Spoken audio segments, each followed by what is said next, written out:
Good day, ladies and gentlemen. Our program will begin in just a moment.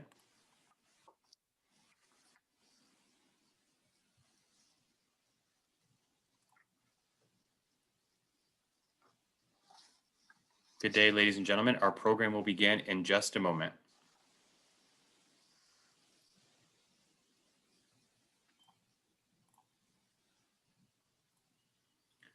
Good day and welcome to Advocacy Anywhere, powered by AJC.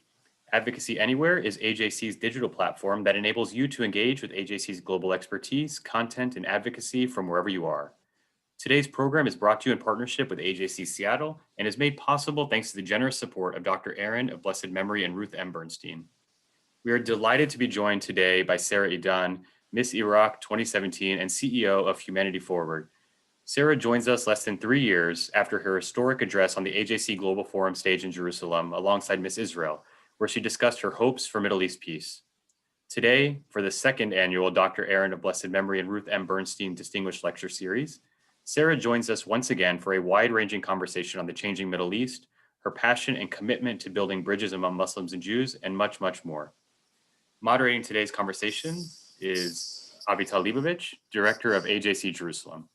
After we hear from Avital and our esteemed guests, we will take your questions. You may email your question to questions@ajc.org, that's questions plural, or use the Q&A feature in Zoom. But before turning it over to Avital, I am honored to share this special video message from Ruth Bernstein. Good afternoon. I'm Ruth Bernstein, and I am so happy to bring this special program to you.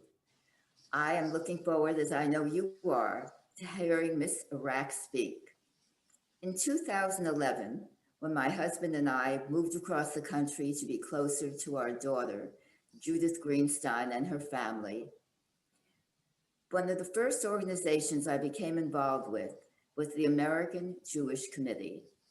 We came from New Jersey. We had a very strong AJC chapter where we were members and I was on the board. When my beloved husband, Aaron Bernstein, passed away, my children and I wanted to establish a meaningful gift in his name and mine to carry on the mission of a Jewish organization that meant so very much to us. Of course, that organization was the American Jewish Committee. When we first arrived in the Seattle area, we were very surprised to find that although people knew the name AJC, they were not familiar with the exceptional and unique work AJC does on behalf of the Jewish people, not only here in the United States, but literally all over the world. We established the Dr. Aaron of beloved memory and Ruth M. Bernstein Distinguished Speaker Series to inform and educate our community about the work of AJC. The roles of AJC globally includes having a presence in Jewish communities worldwide, where they have established offices and work with the governments of many countries to counter anti-Semitism and discrimination against other minorities, and to support women's rights and advocate for Israel. This is known as AJC's quiet diplomacy. AJC has opened up a world of opportunities for me to hear the leaders of many foreign countries and people who are truly changing the world through the committee's Advocacy Anywhere Zoom programs. AJC is my Jewish voice and presence in the world arena. Supporting the American Jewish Committee has enriched my life. I know it will enrich yours too. Enjoy the program.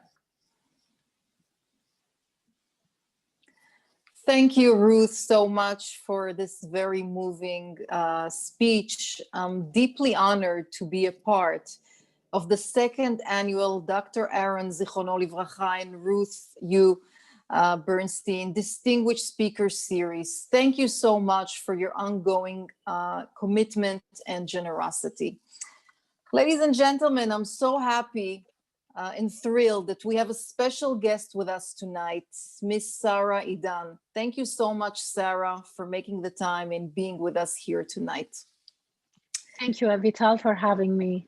I'm so happy to be here and to see you all. Sarah, in 2018, just 2.5 years ago, you made a brave decision. You decided to come to Israel at the invitation of AJC. This was actually planned by AJC secretly for many, many months. It ended with you standing on the stage in Jerusalem, appearing before thousands present in the room and tens of thousands all over the world that heard you. How did this visit to Israel with AJC impact your life? It actually changed my life dramatically. Before I went to Israel, I'll be honest, I didn't know much about the conflict except from what I have seen on Arabic media, which most of it was propaganda and very biased news. Even when I remember, even when I went to Israel, I was so worried about going on the stage and speaking because I felt I didn't have enough information to talk to the people. So I remember before I went to Israel, I met with Israeli and Palestinian people here in the US, and I tried to get as much information as possible and to understand it as much as possible. And then when I went to Israel, I've learned so much, not only about the conflict, but about Israel as a country, about the Jewish history. For example, I know I'm gonna sound like such an ignorant person when I say this, but you know, like I'm proud of myself that I'm actually not that person anymore. But there was, you know, before I went to Israel, I believed that Israel was only a Jewish state. I didn't know that there were Muslims and Christians and other groups living in Israel. So when I went there, I remember the first thing that happened to me, I went to hotel, what was it? The Astoria, Waldorf Astoria in Jerusalem. And the people who came to take my luggage and the manager of the hotel and all those people, their name were Mustafa, Muhammad. And I was surprised. I'm like, guys, like, where are you from? They're like, we're Israelis, like originally, like, you know, Palestinians. And I said, like, what are you doing here? And they're like, what do you mean, what are we doing here? I said, isn't it like Israel a Jewish state? They started laughing. They said, Sarah, we have so many Palestinians, like, you know, Arabs, like living here. It's like, it's totally normal. And I remember I spent like a few days with these guys, just asking them, you know, getting their opinions about, you know, the life here. And I still remember they said, Sarah, we love it here. And so many people on the West Bank, they wish they had lived here. They said the only problem that we have is al-fasa'il al-musallaha, which means the militia. They meant, you know, Hamas and the Islamic Jihad. And then I understood a lot by that. But, you know, besides that, just talking to so many Israelis, going to the the Babylonian Jewish museum and talking to all the Iraqi Jews, it changed my perspective. It taught me so much. I actually learned the reason why Israel became a country. I didn't know before. I know, you know, there was the Holocaust in Europe, but I didn't know about the oppression that the Jews had to suffer in the Middle East, in my country, Iraq, and what happened to them, how they were oppressed, how nobody stood by their side. So that helped me understand why Israelis fight so hard and why they are Zionist and why it made me a Zionist as well. So thank you so much for opening my eyes to learn about history, about people, changing me as a person. And yeah, I mean, that's all I have to say. Thank you guys so much. If it wasn't for AJC, I wouldn't be the person I am today, literally. I'm so happy to hear, you know, the impact that the AJC visit that was organized for you really made such an impression and really transformed who you are. And you know, Sarah, you mentioned something interesting about the level of knowledge, and I don't think you need to be ashamed because I hear it almost on a daily basis. The media transforms information about Israel, which often creates, I would say diplomatically, not the correct image of the country. And this, of course, leads into lack of knowledge of the viewers.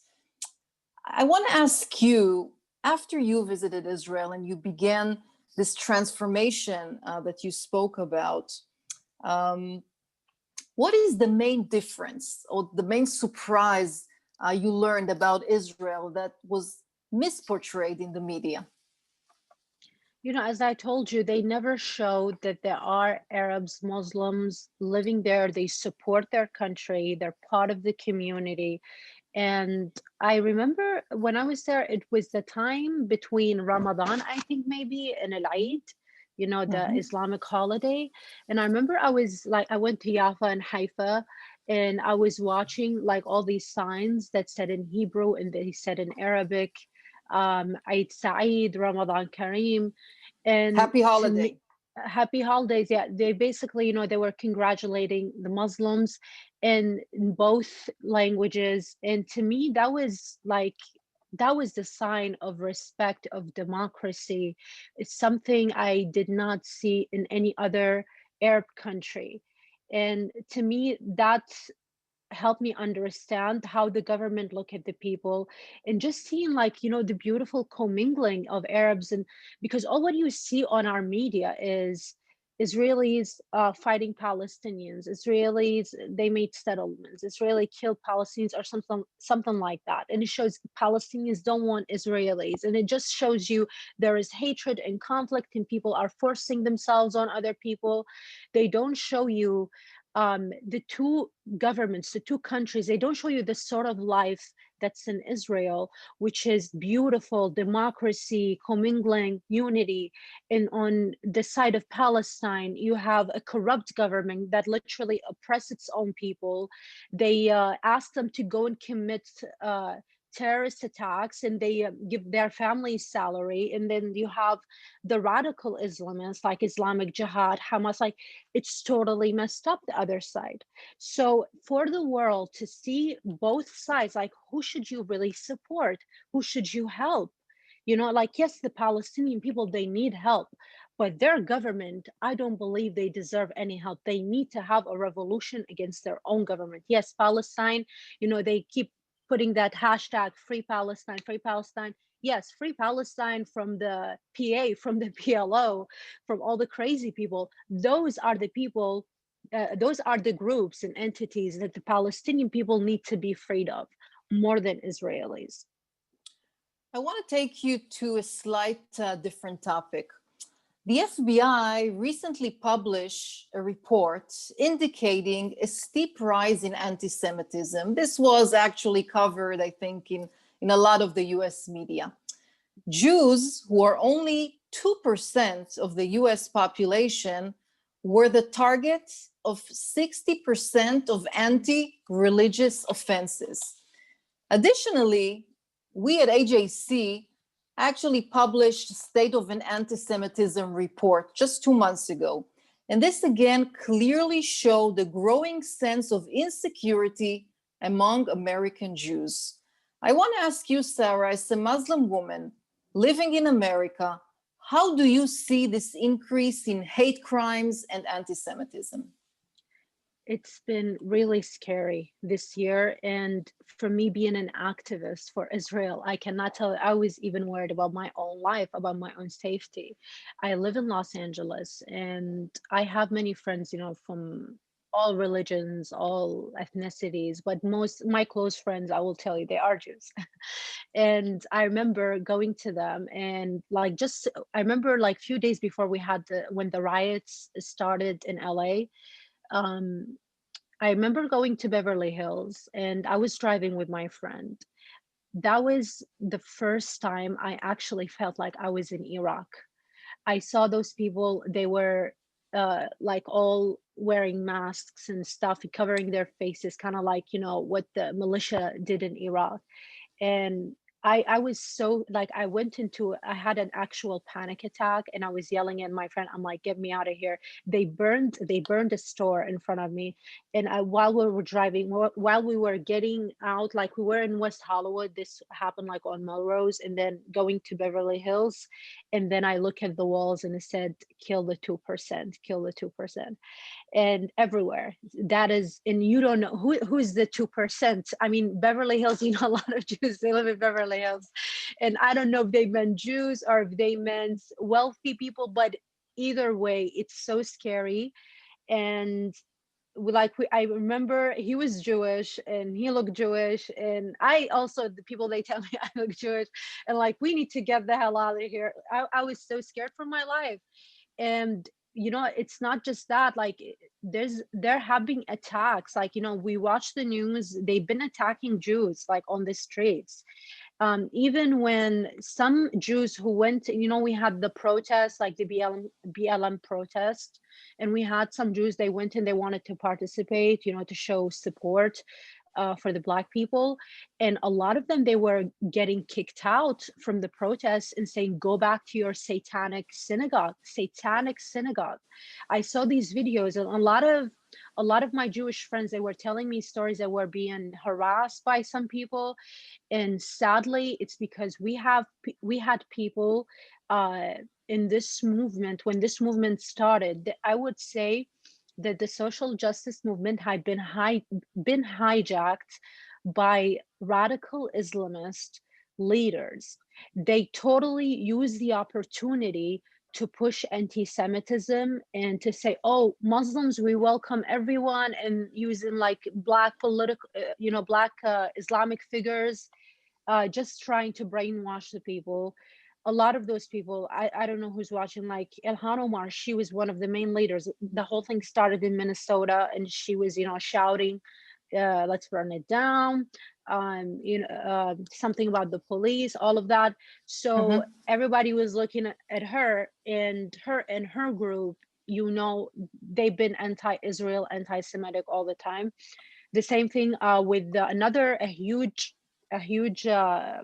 anti-Semite, Louis Farrakhan. He's the leader of NOI, the Nation of Islam.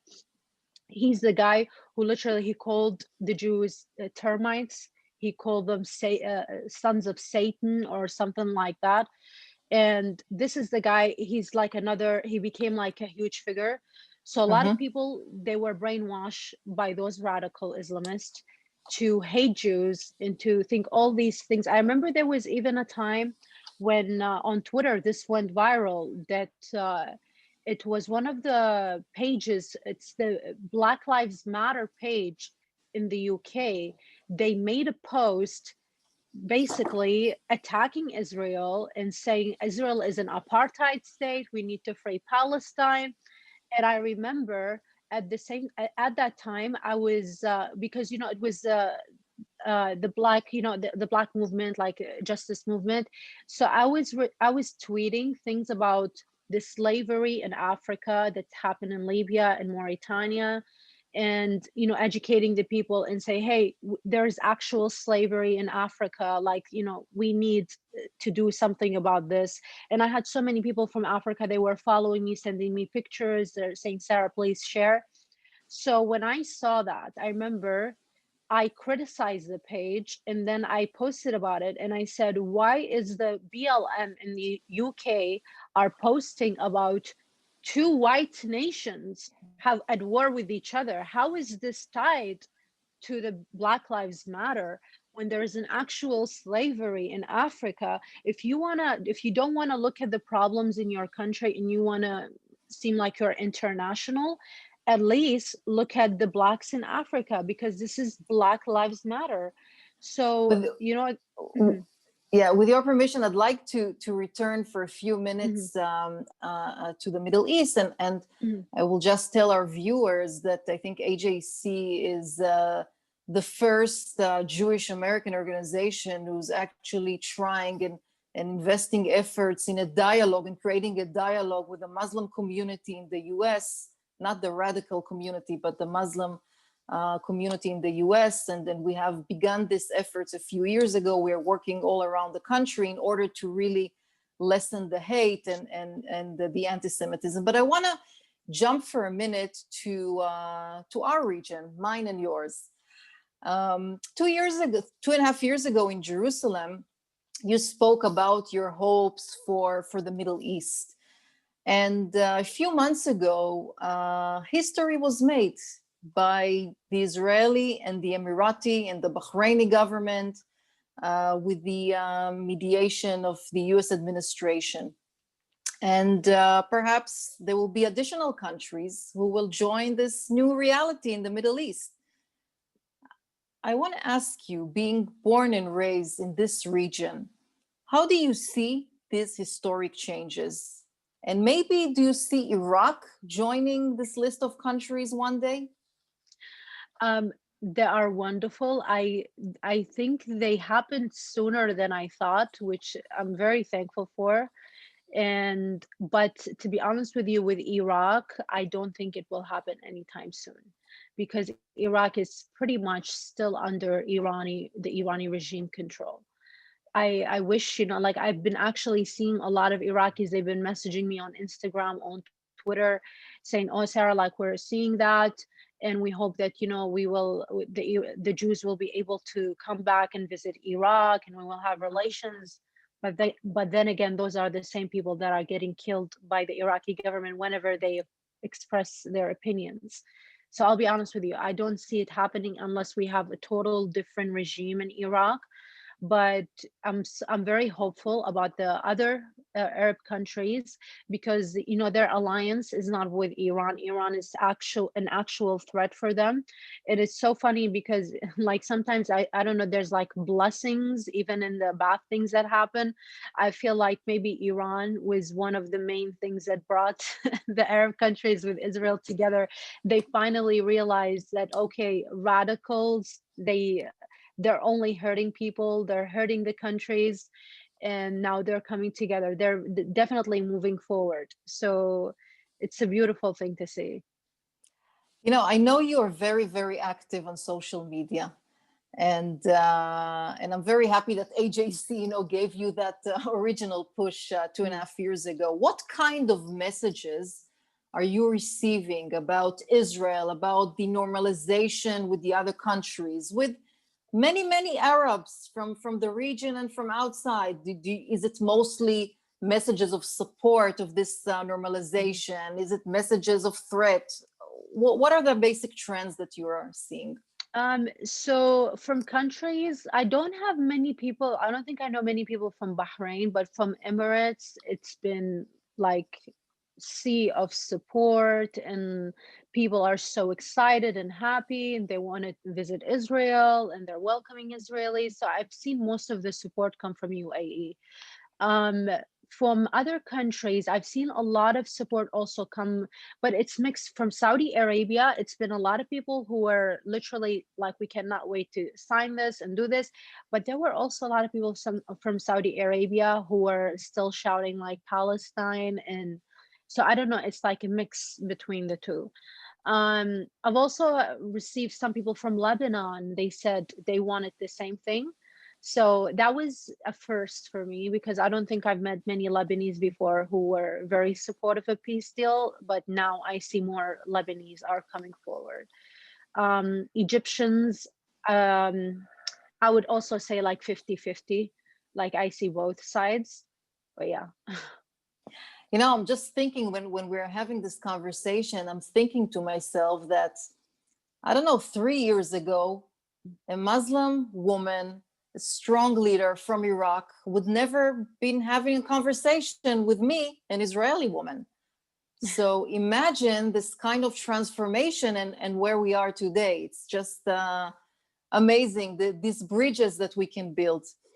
I want to ask you to elaborate on what you're doing today.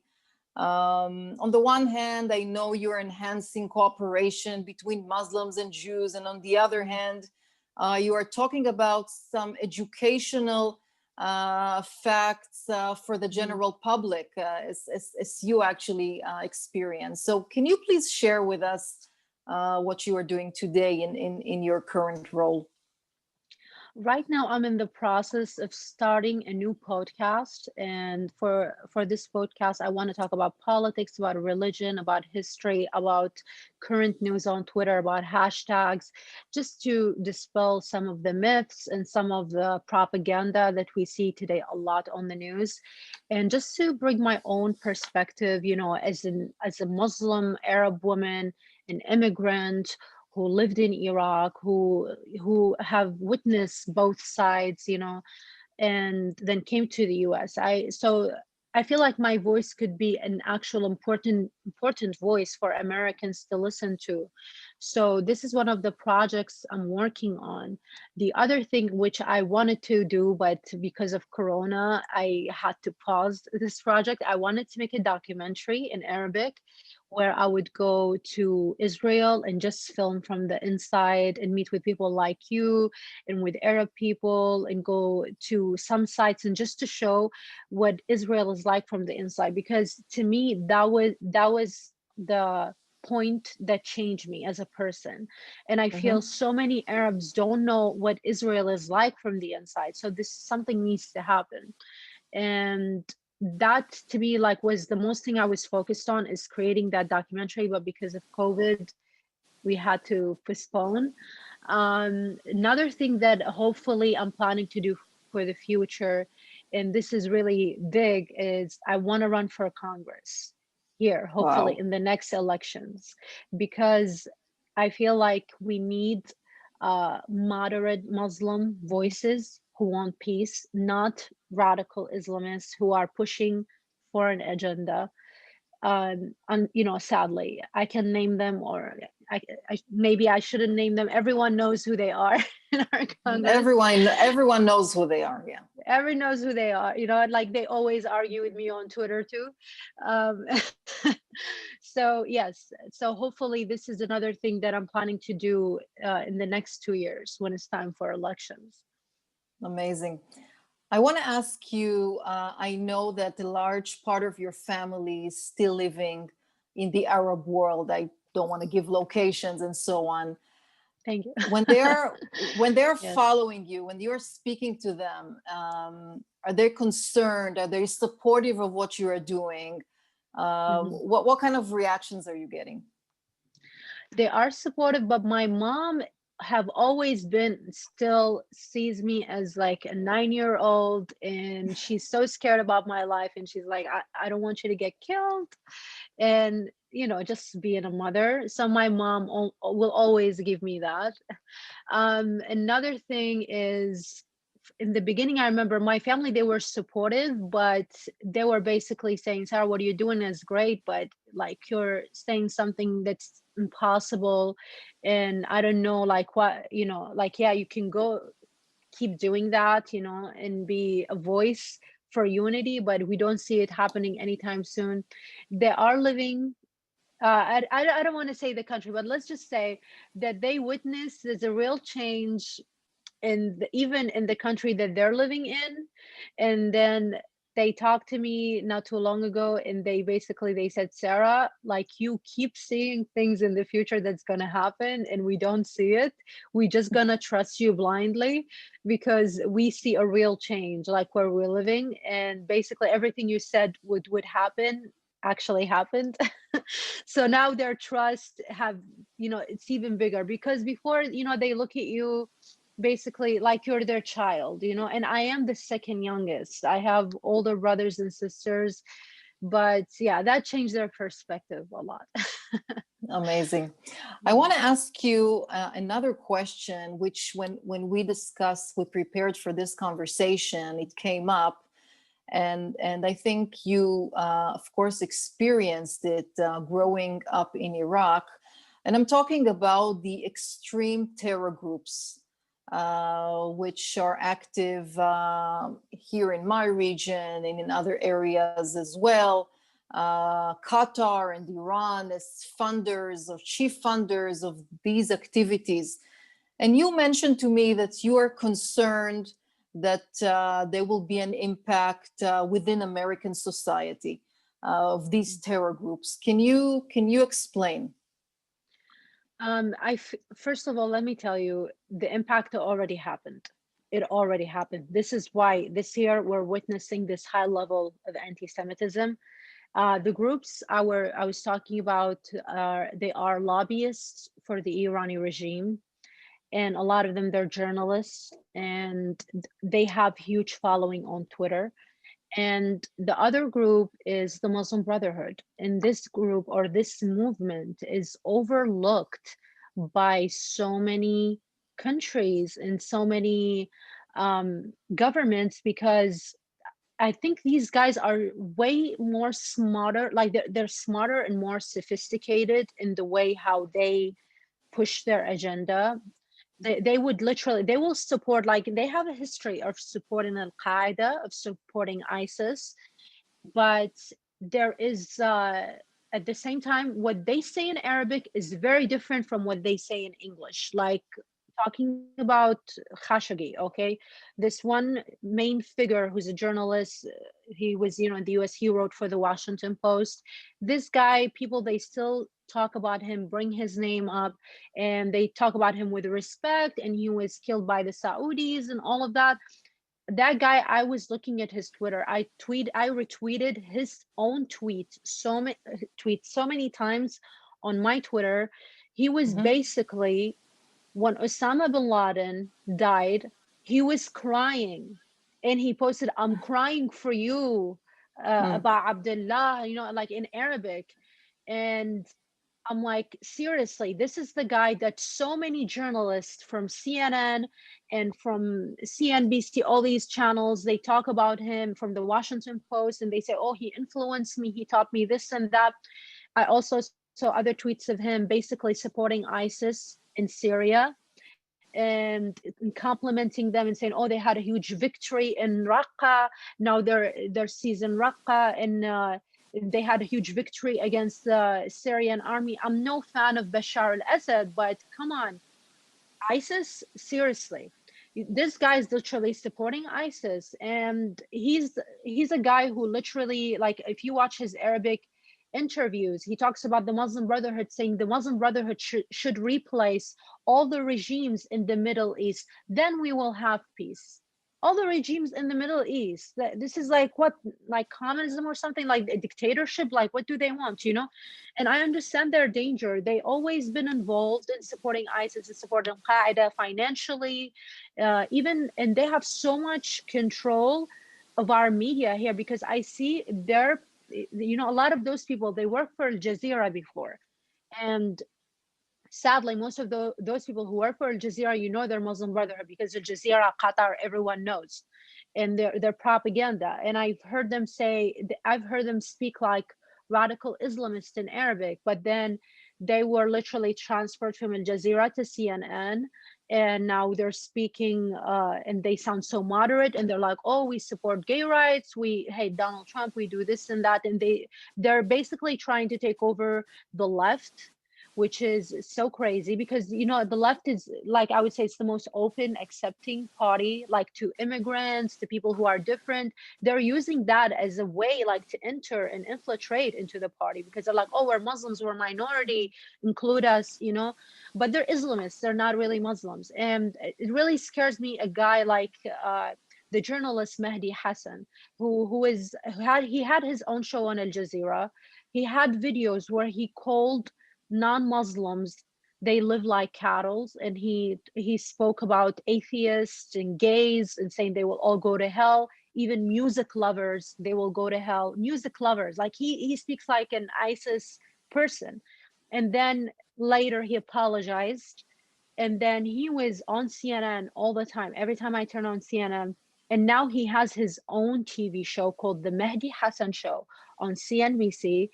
And on his first episode, his whole episode was dedicated just to show Israel as an apartheid state. And he brought some figures who are anti-Israel, very anti-Semitic people, and they were saying why Israel is in apartheid states, and why we need to fight for Palestinians. Of course, like, the radical Islamist agenda. But that is so scary for me, because I see those people. And let me tell you, like, from a personal perspective, like in my life, what's going on, I've lost so many friends because of this thing, this situation. Friends that I've seen them, they do this on their Facebook or Instagram. They've been quoting those radical Islamists and saying, oh yeah, like, I love this guy, look what he's saying. Why? Because those people, they were criticizing Trump, or they were doing something that they wanted to hear. And this is how they basically infiltrated. They told the people what they want to hear. But we know they don't care about either parties, you know? And I was telling them, I'm like, no, please don't listen to this guy. Don't quote him. Don't share this guy. You know, he's a radical Islamist. He said this and he's done that. And those people would not even listen to me anymore. And I'm like, oh my God. And they don't, and they, you know, they try to minimize or undermine. Like when I tell them, I say, we are still under national security. We're always under, you know, national security threats. Like, you need to acknowledge that. And they always laugh and they say, Sarah, 9/11 is never ever going to happen again. And I'm like, it's not going to happen. Maybe 9/11 will not happen, but something even far more dangerous will happen. You have those people actually infiltrating our government, holding high positions, making and writing laws, and controlling the media. That is far worse than 9/11, because all of a sudden you're going to find yourself, you're under attack. So this is like a big reason why I want to start the podcast, because I'm centrist. I'm going to be honest with you. I'm a centrist. I'm independent. I agree with a lot of things from both, from the right and from the left. I learned the hard way not to trust in politicians, but to support policies. So you will never ever see me going crazy and saying, oh, this president, or oh, that politician. I never do that. I learned that from living under dictatorship and being brainwashed. Always support policies. Policies are most important. People are capable of being corrupt, but policies will always be clear. So Sarah, I admire your passionate, your enthusiasm and passion. Yes. But I know we have a lot of questions from the audience. Okay, sorry. Yes, so yeah. Cut me off when, it's fine. when I go over time. Yes. Let me turn it over to Daniel for some of the questions from our audience.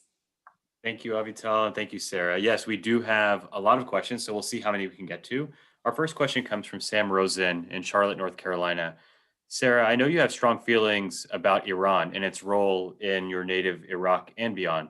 What advice would you have for the incoming Biden administration about how to deal with Iran and the nuclear deal? The nuclear deal that we got into back, when was it, 2015 or something? It was a disaster. The nuclear deal is a disaster. You do not feed the monster. Because of that nuclear deal and all that money that was sent to Iran, Iran took over Iraq, Syria. They pushed, and it was so funny because the US at the same time, they were helping the Saudis in the UAE to fight the Houthis, which like another radical movement in Yemen. And while they were helping, giving money to those countries to help, Iran was giving our money to the radicals to fight back. And every terrorist group that right now, Hezbollah, Saraya Salam, Jaish al-Mahdi, like there are so many, Hamas, Islamic Jihad, there's so many radical, you know, Irani radical groups.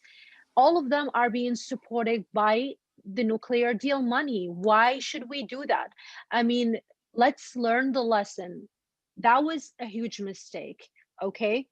And the evidence is clear, because everybody was saying when Trump will pull out from the nuclear deal, we will go into World War III, this and that will happen. But what did happen? Nothing. Even the terrorist attacks have been less in Iraq and like in other countries. They were diminished because of that. And Iran became really scared, so they were afraid to make any more attacks. And at the same time, sorry, I forgot what I was going to say about the nuclear deal. Like, what was the other threat that I've heard? Oh, about Soleimani.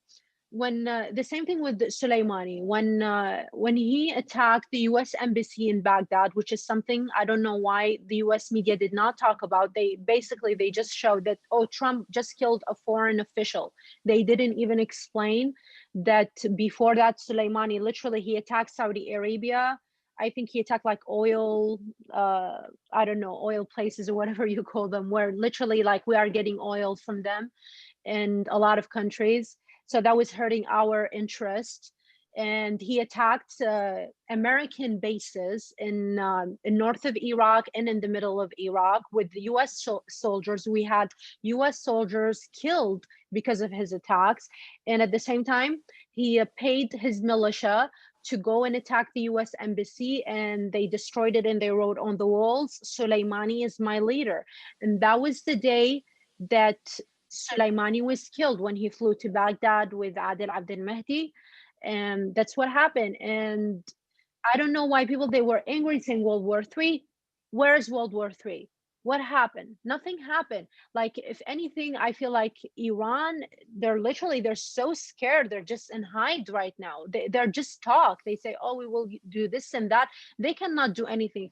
I remember I read an article. I can't remember who said it, but in the article, they said something about the Mossad and about the Israeli intelligence. And they said the Israeli intelligence are not worried about Iran committing like any like nuclear attacks, because, and they said that, and I love how they said it. They said the leaders of Iran, they are not suicidals, but there are homicidals, which means they love themselves so much that they would never ever unleash a nuclear attack, because they're so, they're in love with themselves. They're not gonna uh, end their regime and their power and everything that they have, for that. And they know that this is what will happen if they ever unleash a nuclear attack.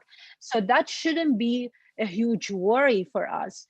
um, that's all I have to say. Look at the past year. Look at when we got ourselves out from the nuclear deal. What happened? Nothing happened. Iran, literally, they try not to attack anymore. They were scared. They just wanted to stay in power, just to keep, some of the money and ruling the country. And I think this is all what they will do. We shouldn't give them any more support, financial support to give to the terrorists. It's a huge mistake. Thank you. Our next question comes from Dale Cartwright in Chicago, Illinois, who's asking, by way of background, can you tell us a little bit about what led you to take the picture with Miss Israel? Was it something that made you nervous? Did you realize that it would become such a major story after that?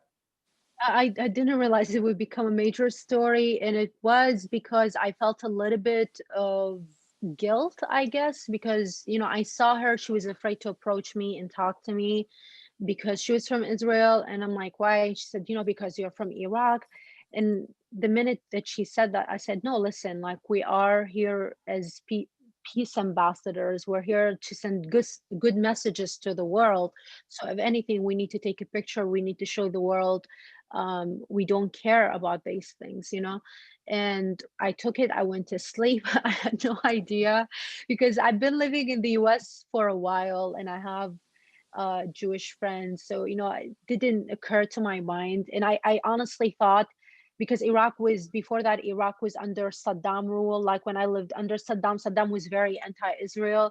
But I thought things change, and I didn't know how far. But, after that, like, it all made sense. Like, okay, so now they're under the Irani regime rule, and they are also anti-Israel. So this is why this whole controversy came to be, mostly from my country, from how my government, from the Iraqi government, how they treated me, and all the threats to take my title away. I did not expect it to be anything. I was actually shocked, and I had severe anxiety the whole time when this happened. Thank you. We have a question here from Murray Lee in Seattle, who is talking about, he mentions the similar situation that occurred in Egypt, where the pop star got into trouble for posing, taking a photo with an Israeli.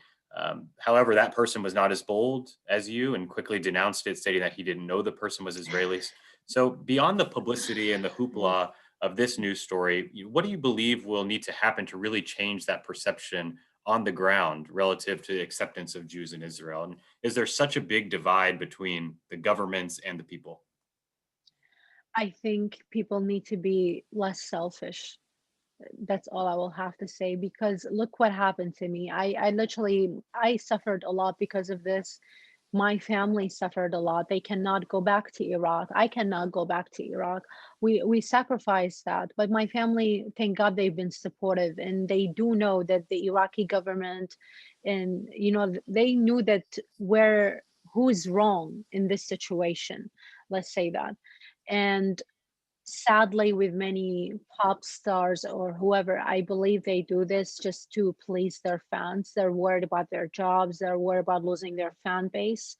But it's so sad, because I mean, I think, like, look at me, like, okay, I lost a huge fan base when I did this. I'm not gonna lie to you, but I gained a whole new one.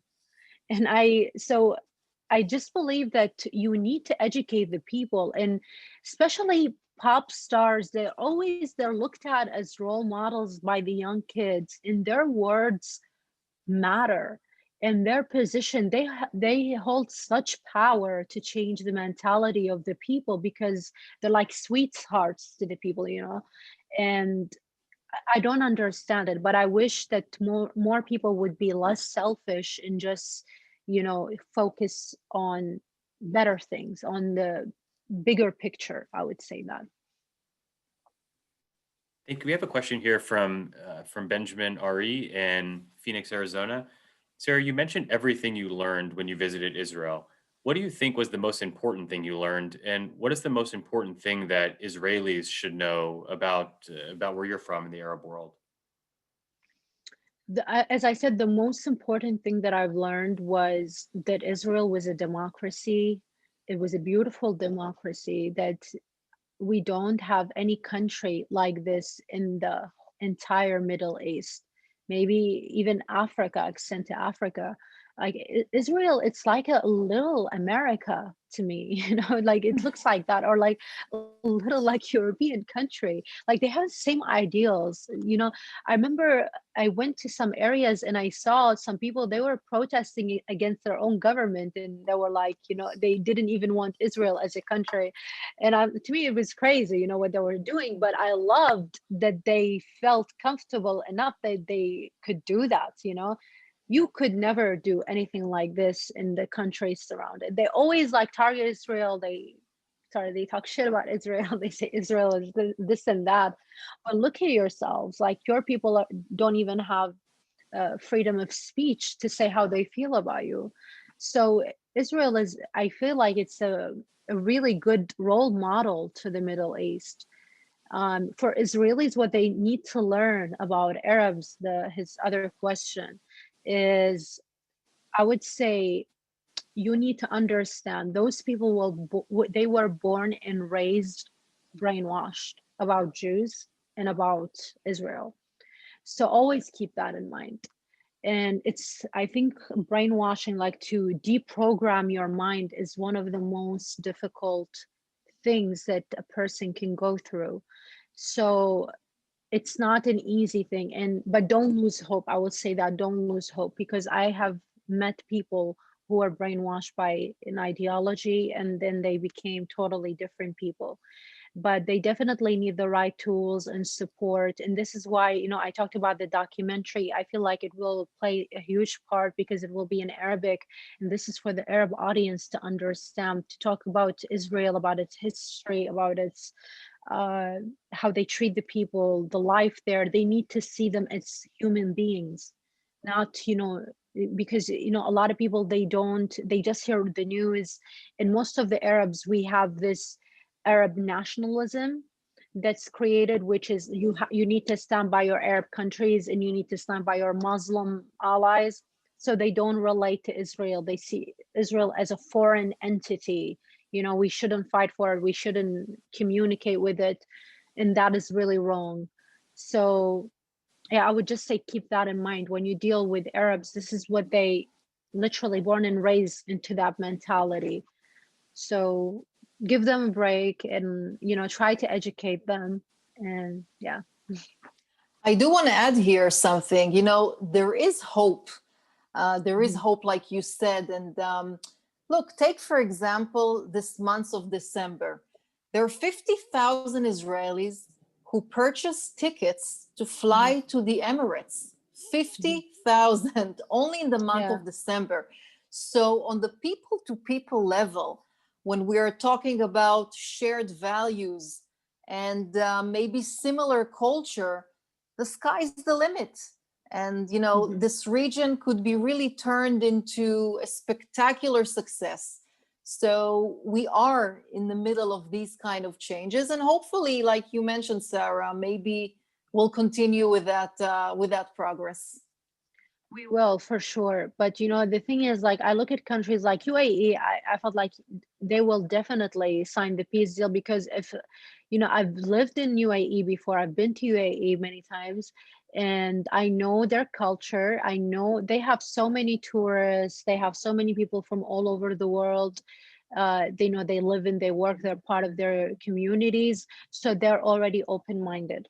And also because their government is so great to them, they respect their government, and whatever their leaders will tell them, if their leaders tell them go and like kill yourself, they will kill themselves. They love their leaders, they worship them, and I cannot blame them because their leaders treat them so good. But this is what you're missing in the other Arab countries. So, and I feel like this is what's also stopping some Arab countries, like for example, like Egypt is one of those countries. I feel like their government, their I honestly, I believe like they might be supporting Israel. I don't think they have a problem with Israel, but the people, and because the majority, there's a huge radical Islam in, the Muslim Brotherhood. It's like one of the hubs their main hubs is in Egypt. So they are scared to tell their people that because they're afraid of an uprising and all of that. And that's the issue with other Arab countries. So my message was, when you're dealing with Arabs, not when you're dealing with Emiratis or with Bahrainis, with them, it's definitely like you shouldn't worry about anything. They're lovely people and all of that. But I'm talking about like the Arab world in general. Right. Okay, we have time for a few more questions. This is Mhm. from Jill Lipinski in New York. So, given all the recent momentum with the Arab normalization with Israel, can you talk to us a little bit about how Israel is thought of among the Iraqi general public? So, not looking at the government, but the general public. And how do you think perhaps it's changed since your upbringing? Hold on, sorry. Can you please repeat the question? I didn't understand. Sure. So, how does the Iraqi general public feel about Oh, this recent momentum with Arab normalization, and how is that different from when you were growing up there? it's very different. I mean, everybody, when I was born, like we lived under dictatorship, everybody was anti-Israel, anti the US. Sadly, some people remain that way. But also, no, a lot of people, the educated people who are, and also the people who are frustrated by the Iraqi government, their alliance with Iran, and they're seeing Emirates, and a lot of Iraqis, they always look up to Emirates because they see it as a symbol of success, and like a role model for the Arab countries. So when they see that happening, they think, okay, we need to have the same thing. If this is okay, like why shouldn't it be okay for us?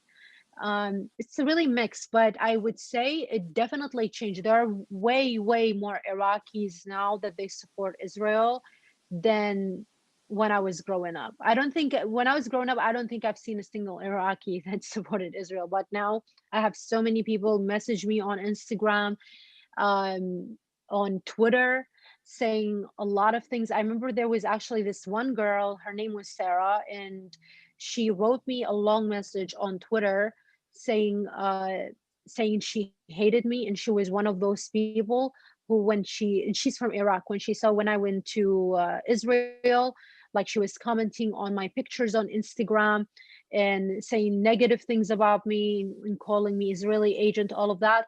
And then she said, I saw like some of your posts and like you were talking about the life inside Israel. And then I was curious after that. And she said, so I started reading more and more. Like she watched my conversations, the tweets that I tweet every day. And then she said, I was reading about the Holocaust. I was reading about so many books that she named of like German, like Jewish, I guess, German people, or like people from Europe, people that I never heard of, like from the Second World War. And she was telling me like, oh, I learned about the Holocaust, I learned about what happened to them, and then I learned about this and that. And thank you so much for opening my eyes. Now I understand why they fought so hard to have their country. So to me, like, I see a message like that and it moves me so much, because I'm like, even if I like, thank God that I was able to change the mentality of one person, like to me, that means the whole world. So, I feel like, this is something we should all really be try to work hard on, to educate the people, to talk about these issues, especially if you're a Jewish person. And you know what, I really recommend that you learn Arabic now and try to communicate with Arabs. Thank you. And I have It's mandatory in Israel, learning Arabic. It's a Oh, mandatory really? in all the schools from Wow, 7th grade to 11th grade. All the Israelis have to learn Arabic. that's amazing. Sorry, Daniel. No problem. So I have one final question. This is from Esther Klein in Fort Worth, Texas, who really wants to hear a little bit more about your work at Humanity Forward and what you're doing to bring together Jews and Muslims. So up until now, what I've been doing was mainly speaking at schools, at universities, at communities, at organizations, just to raise awareness about what's going on. And I tried also, there were other organizations like Israeli Flying Aid. I was communicating with them about helping some Iraqis to fly children to have heart surgeries in Israel, and like just try to bring the two countries together. But I would say the main project that's been delayed, which is a podcast, hopefully will be starting soon. It will be part of Humanity Forward, because my organization, the focus is education and raising awareness, to bring the religions and to bring the Arab countries and Israel together. So hopefully we'll accomplish that um, with the podcast, and God willing, in the future with the documentary.